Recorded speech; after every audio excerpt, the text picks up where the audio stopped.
Let's be clear, this topic is delicate, and not everyone will agree. But I believe these stories deserve to be told. Some K-dramas were huge hits in Korea, yet never resonated as deeply abroad. Today, I'll walk you through a few examples and explore why that gap may exist. When you look at The Fiery Priest, domestically, it was a monster hit. By its later episodes, it reached nationwide ratings of 15 to nearly 20%. Koreans loved its mix of sharp action, dark comedy, social satire, and the righteous priest-hero trope.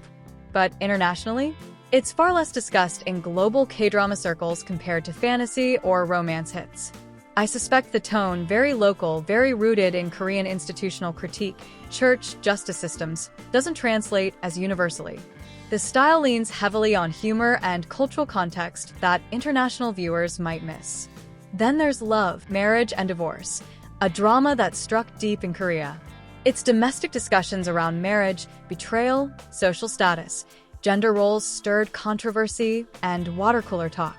Yet globally, although it has its fans, it never became a must-watch outside Korea.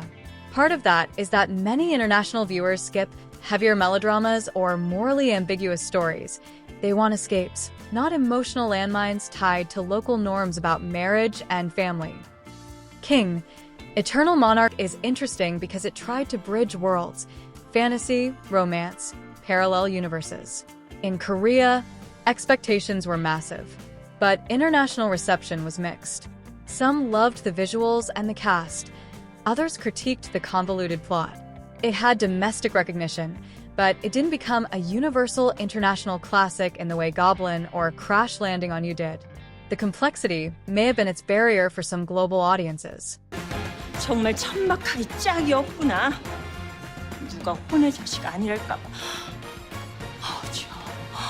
헐, 2021년에 그런 생각을 속으로 하는 것도 역건데 그걸 입 밖으로 내뱉는 게 창피하지 않으세요? 지금 뭐 구한 말이야 뭐야? One the Woman did well in Korea thanks to its over-the-top tone, witty revenge plot, and strong comedic elements. But beyond Korea, it's less talked about. The exaggerated humor and cultural jokes that land in Korean audiences might not land for all international viewers. What's hilarious in one cultural context can feel jarring or confusing in another. Boss Sam, Steal the Fate, historical romance wrapped in fate, secrets, and identity. In Korea, that kind of sejuk with a twist is beloved. Internationally, while it has fans, it's not one of the gateway dramas people always bring up. The heavy historical context and royal intrigue might be more of a barrier than a draw for some overseas viewers.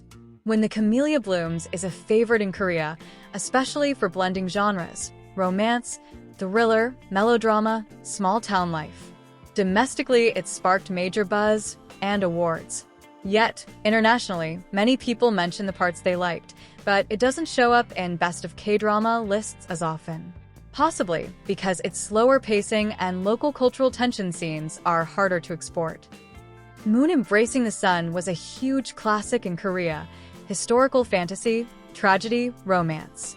But today, while many K-drama fans still know it, it's not as front of mind for newer international viewers compared to more recent fantasy/romance hits.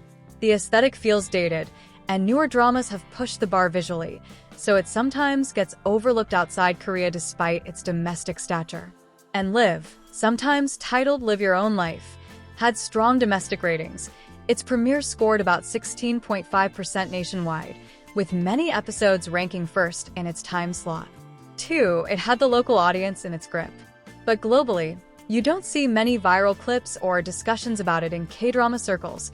It's not mentioned as often by new fans even though it succeeded at home. Why this gap? Cultural resonance versus cultural export. Some dramas lean heavily on social issues, local politics, institutional critiques, or specific family/gender dynamics that are deeply relevant to Korean viewers but less obvious to international ones. Genre preference. International fans often gravitate toward fantasy, romance, youth, or thriller.